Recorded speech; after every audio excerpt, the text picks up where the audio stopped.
السلام عليكم، عاملين ايه؟ يا رب تكونوا بخير.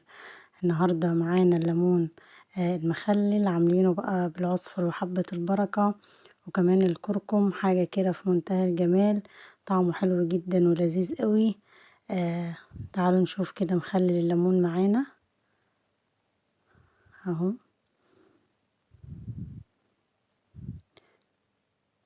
طبعا بصوا ما شاء الله، لونه اصفر كده وحلو جدا. مستوي خالص، بتاكليه في اقل من 10 ايام او بالكتير هم 10 ايام. ولو سويتيه شوية كمان ممكن تاكليه بعد حوالي اسبوع. بيعجب اي حد يدوقه، طعمه حلو قوي، مستوي كده ودايب عامل زي الزبدة بالظبط.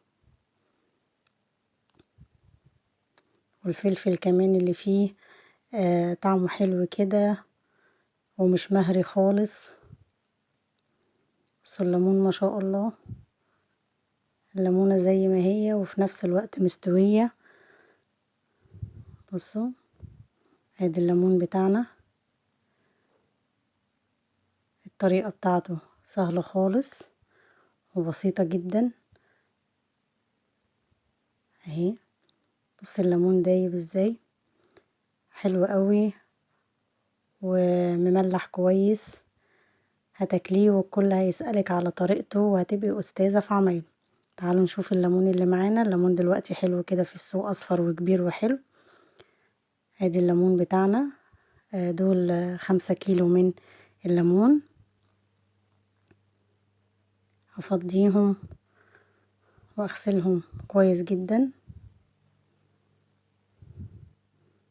اهو. ما شاء الله الليمون حلو قوي وسعره كمان حلو مش غالي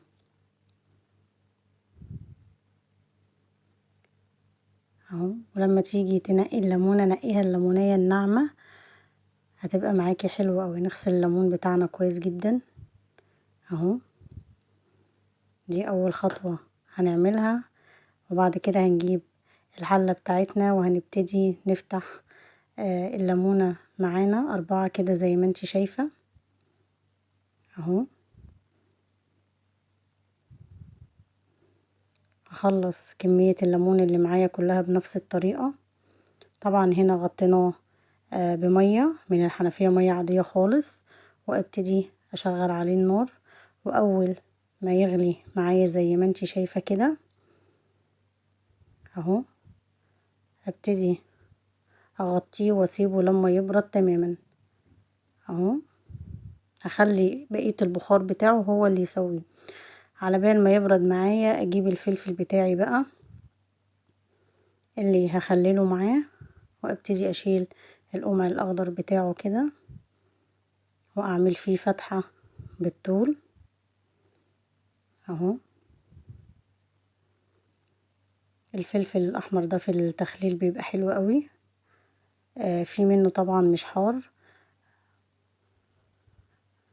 هعمل الفلفل اللي معايا كله بنفس الطريقة، وبعدين اغسله غسلة حلوة كده اهو.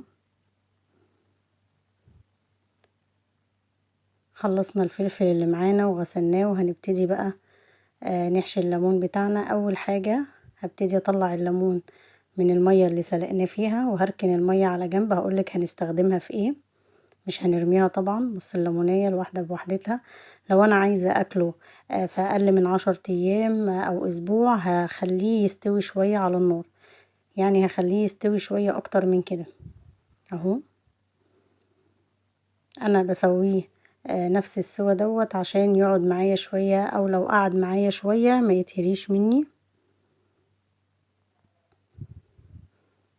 ادي المية بتاعتنا بقى هنركنها على جنب، وهقولك هنعمل بيها ايه. عندي انا بستخدم الملح ده حلو جدا في التخليل. هستخدم منه كيسين او 3 صغيرين على حسب كمية الليمون اللي عندك اهو.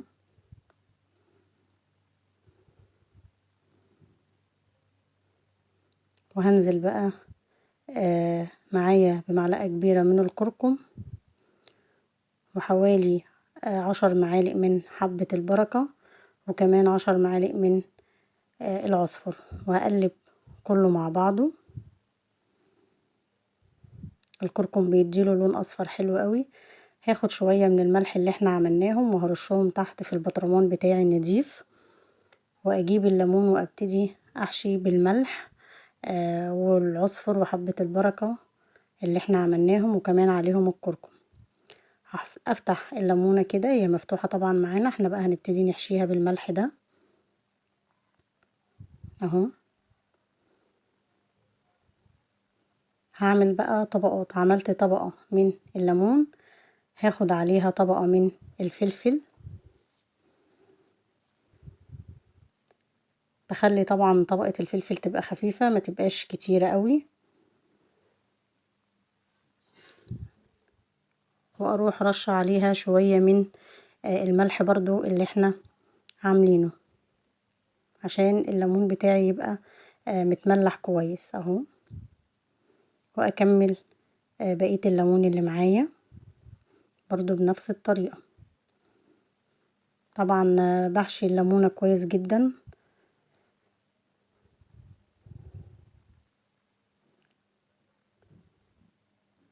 الليمون بيطلع طعمه حلو قوي، كل اللي هياكله عندك هيسألك على الطريقة.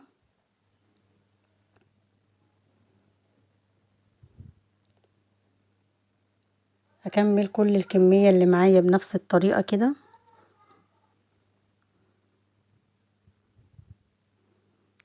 خلصنا طبقة الليمون التانية، هحط طبقة من الفلفل، وارجع ارش عليها شوية من الملح اللي معانا.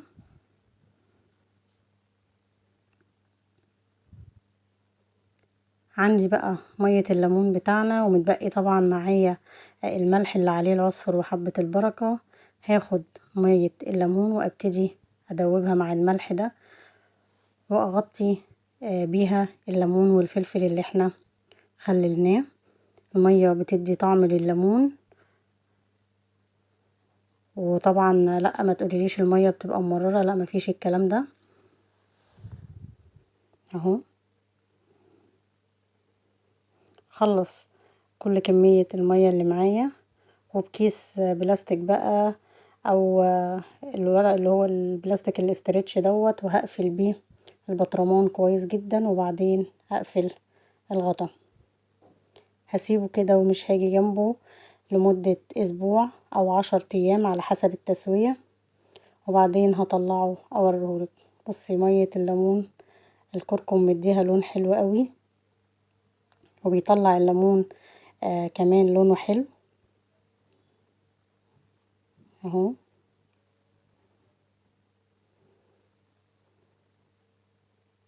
هنا بقى هنفتح على الليمون مع بعض. انا حبيت اوريهولك برضو في نفس الفيديو اهو. بصوا ما شاء الله،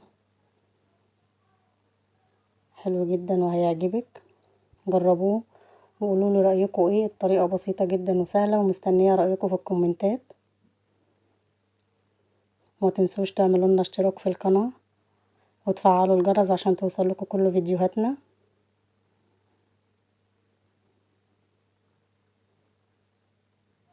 بس ما شاء الله الليمون حلو جدا، ولون المية ولون الليمون كمان جميل قوي. جربيه بالطريقة ان شاء الله هتعجبك. ادي الليمون.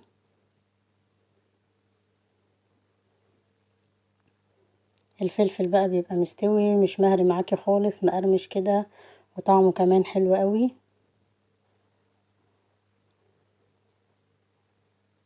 بصوا ما شاء الله، من المخللات اللي بيبقى طعمها حلو جدا الليمون طبعا اهو. بصوا ما شاء الله على الليمون، اصفر من جوه ومن بره، وطعمه ايه حكايه. جربوه وقولوا لي رايكم ايه.